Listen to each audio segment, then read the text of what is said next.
9 भारत की महान नारियां। विश्व में महिलाओं को समय समय पर उत्पीड़न का शिकार होना पड़ता है, परंतु किसी भी देश की उन्नति तब तक नहीं हो सकती जब तक उसकी जनसंख्या का यह आधा भाग पिछड़ा और दबा हुआ हो। प्राचीन भारत के महान विचारक मनु ने कहा है, जहाँ नारी की पूजा होती है वहीं भगवान बसते हैं। भारतीय इतिहास के सुनहरे दिनों में महिलाएं उच्च सम्मान और बराबरी का दर्जा पाती थीं। हमारे देश को भी भारत माता कहा जाता है। प्रमुख नदियों के नाम भी महिलाओं के नाम पर हैं, जैसे गंगा, यमुना और कावेरी। भारतीय महिलाओं का आदर पूरे विश्व में किया जाता है। उनके चरित्र की उच्च परंपराएं दानवीरता, आत्मसमर्पण और अध्यात्म प्रेम जग जाहिर है। परंपरा के अनुसार भारतीय महिला एक आदर्श माँ, आदर्श बहन और आदर्श पत्नी है। उसका उदाहरण सारे संसार में दिया जाता है। उसे धर्म और कर्तव्य अपने जीवन से भी अधिक प्रिय है। उसकी आत्मसमर्पण की भावना और सरल छवि स्पष्ट दिखाई देती है। भारतीय सभ्यता में एक पत्नी का आदर्श सीता और सावित्री है। हमारे देश में लोग उनकी पूजा करते हैं। सीता अपनी इच्छा अनुसार अपने पति राम के साथ 14 वर्ष वनवास के लिए गई थीं। ऐसी ही परिस्थितियां यदि किसी पाश्चात्य देश की स्त्री के सामने आती, तो वह अपने पति को दुरावस्था में छोड़कर सुख सुविधाओं और आनंद के साथ जीवन व्यतीत करना पसंद करती। सावित्री के पति सत्यवान की मृत्यु हो गई थी, लेकिन उस महान नारी ने अपने धर्म और प्रेम के बल से मृत्यु के देवता यम से अपने पति को छुड़ा लिया था। महिलाओं को अबला कहा जाता है, लेकिन अपनी आंतरिक शक्ति के सहारे महिलाओं ने कई आश्चर्यजनक और असंभव कार्य किए हैं। कई अन्य महिलाओं का नाम हमारे मन की गहराइयों में हजारों वर्षों से अंकित है, जैसे यशोदा, कौशल्या, सुमित्रा, देवकी आदि। ये सभी हमारे पौराणिक नायकों की माताएं हैं। आधुनिक युग में भी कई महान माताएं हुई हैं। उन्होंने अपने बच्चों को महान आदमी बनाया है। शिवाजी एक साधारण नागरिक थे। वे किसी राजसी परिवार के सदस्य नहीं थे। वे दुर्गा माता की पूजा करते थे। एक दिन देवी माँ ने उन्हें सपने में आकर एक वरदान दिया, मेरे बेटे, तुम एक दिन हिंदुस्तान के राजा बनोगे। जब उनकी आंखें खुली तो उन्होंने देखा कि माँ दुर्गा का जो वरदान वह सपने में देख रहे थे, वह उनकी माता स्वयं उन्हें वास्तव में दे रही थीं। कुछ समय बाद शिवाजी मराठा साम्राज्य के एक छत्र राजा बने। यह उनकी महान माता के आशीर्वाद का चमत्कार था। पुरुष शासकों ने हमेशा संसार पर राज्य किया है। कुछ प्रसिद्ध महिला शासक भी इतिहास में हैं। अभी केवल कुछ समय पहले से ही महिलाएं आगे आने लगी हैं। आजकल की महिलाएं काफी जागरूक हो गई हैं। उन्होंने कुछ व्यवसायों पर से पुरुषों के एकाधिकार को भी तोड़ा है। इजराइल की सेना में महिला सेना भी है, जिसने बड़ी-बड़ी विजय प्राप्त की है। युद्ध क्षेत्र में महारानी लक्ष्मीबाई, जो बड़ी बहादुर थीं, ने बड़ा नाम कमाया है। वह भारत के प्रथम स्वतंत्रता संग्राम की एक बड़ी नायिका थीं। 1857 ईस्वी में उन्होंने 2 बार ब्रिटिश सेना को हराया। वह केवल 20 वर्ष की युवती थी।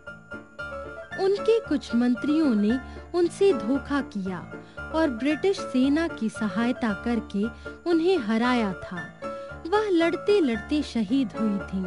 एक अंग्रेज जनरल जो उस समय उनसे लड़ा था ने कहा था, लक्ष्मीबाई बहुत उम्दा और साहसी विद्रोही नेता थीं।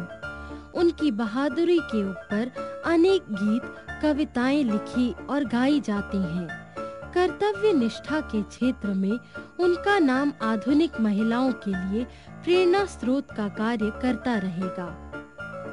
रानी अहिल्याबाई भी एक प्रसिद्ध महिला थीं।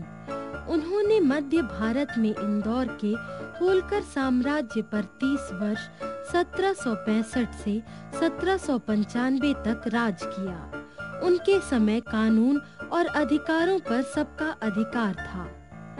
उस समय ब्रिटेन की ईस्ट कंपनी का शासन बंगाल और बिहार में चल रहा था। भारत के उन हिस्सों में महिलाओं पर अत्याचार, चोरी, ठगी इत्यादि का बोलबाला था।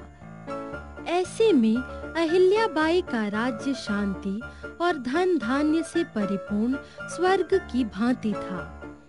अपनी मृत्यु के पश्चात भी वे एक संत के रूप में जानी जाने लगी। उनको संत मानने वालों ने उनकी स्मृति में एक मूर्ति बनवाई। रानी चांद बीबी एक और शासिका थी। ऐसी सुंदर महिला का साहस लोगों के आगे दृष्टांत बन गया था। उन्होंने अपने अहमदनगर किले की रक्षा की थी, जहां जवाहरलाल नेहरू और अन्य नेताओं को 1942 में भारत छोड़ो आंदोलन के दौरान बंदी बनाकर रखा गया था। अपने हाथ में तलवार लेकर उन्होंने अकबर की शाही सेना का मुकाबला किया था। बाद में उनके अपने ही विश्वास पात्रों ने उनकी हत्या कर दी थी। रजिया सुल्तान भी एक ऐसी ही शासिका थी। उन्होंने दिल्ली की सल्तनत 1236 में संभाली थी। रानी पद्मिनी चित्तौड़ की रानी थी। चित्तौड़ का नाम सुनते ही हमें राजपूतों का साहस याद आता है और हमारा सीना गर्व से फूल जाता है। उन दिनों पद्मिनी के पति रतनराज एक छोटे से राज्य पर शासन करते थे। पद्मिनी अपनी सुंदरता के कारण संपूर्ण भारत में विख्यात थी। उनकी सुंदरता के किस्से गीतों और कविताओं में ढलकर सारे देश में फैल गए थे। दिल्ली के सुल्तान अलाउद्दीन ने भी उनकी सुंदरता का वर्णन सुना। उसके दिल में पद्मिनी को पाने की इच्छा जागृत हो गई। वह अपनी विशाल सेना लेकर चित्तौड़ पहुंच गया और चित्तौड़ के किले की घेराबंदी कर दी, जो कई महीनों तक जारी रही, परंतु इसका कोई परिणाम नहीं निकला। अंततः उसने रतनराज से कहा कि वह पद्मिनी की एक झलक यदि देख लेगा तो दिल्ली वापस चला जाएगा। पद्मिनी ने उसके समक्ष आने से इनकार कर दिया, किंतु युद्ध को टालने के लिए उसने स्वयं का प्रतिबिंब दर्पण में दिखा दिया। सुल्तान अलाउद्दीन उसकी एक झलक पर मोहित हो गया। 2 वर्षों बाद अलाउद्दीन ने पुनः चित्तौड़ को घेर लिया और इस बार वह पूरे 1 वर्ष तक चित्तौड़ पर सख्ती से घेरा डालकर बैठा रहा। चित्तौड़ के किले में भोजन और पानी समाप्त हो गया। तब चित्तौड़ वासियों के समक्ष भूख और प्यास से मरने के अतिरिक्त और कोई चारा न रहा। रानी पद्मिनी ने चित्तौड़ के अन्य महिलाओं के साथ जलती चिताओं में प्रवेश का निर्णय लिया। जब अलाउद्दीन ने राजपूतों को हराकर चित्तौड़ के किले में प्रवेश किया,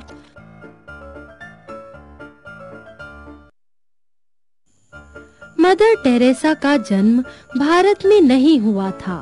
वह अल्बानिया में नर्स थीं, किंतु भारत आने के बाद उन्हें भारतीय नागरिकता मिल गई थी। उन्होंने अपना कार्य भारत में आरंभ किया। इसके लिए उन्होंने कोलकाता को ही अपना कार्यस्थली बनाया। उन्होंने भारत को अपने घर की तरह अपना लिया।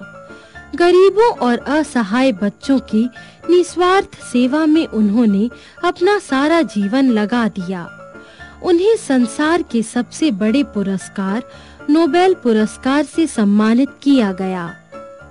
तमिलनाडु के केनाल नामक स्थान पर मदर टेरेसा यूनिवर्सिटी का शुभारंभ मदर टेरेसा ने 2 मार्च 1984 को स्वयं किया था। स्वतंत्र भारत की पहली महिला प्रधानमंत्री श्रीमती इंदिरा गांधी थीं। वे सन 1966 से सन 1984 तक देश की प्रधानमंत्री रहीं। इस बीच 1977 से 1979 वर्ष तक उन्होंने पदभार त्यागा था। दिसंबर सन 1971 में बांग्लादेश युद्ध के दौरान उनके शासनकाल का बेहतरीन युग था। भारत ने युद्ध बंदियों के रूप में लगभग 1 लाख पाकिस्तानी फौजियों को बंदी बनाया। पूर्वी पाकिस्तान के स्वतंत्र होने पर बने देश को आज हम बांग्लादेश के नाम से जानते हैं। यह भारत की महान जीत थी। धर्म और आध्यात्म के क्षेत्र में भारत गुरु है। हमारे ऋषि मुनियों ने संसार के सामने उच्च दर्शन और महान विचारों को रखा है। भारत में महिला ऋषि भी हुई हैं। धर्म ग्रंथ ऋग्वेद में वर्णित 228 ऋषियों में से 26 महिलाएं हैं। उन्होंने संसार को 200 मंत्र दिए हैं। आज भारतीय महिलाएं जाग उठी हैं।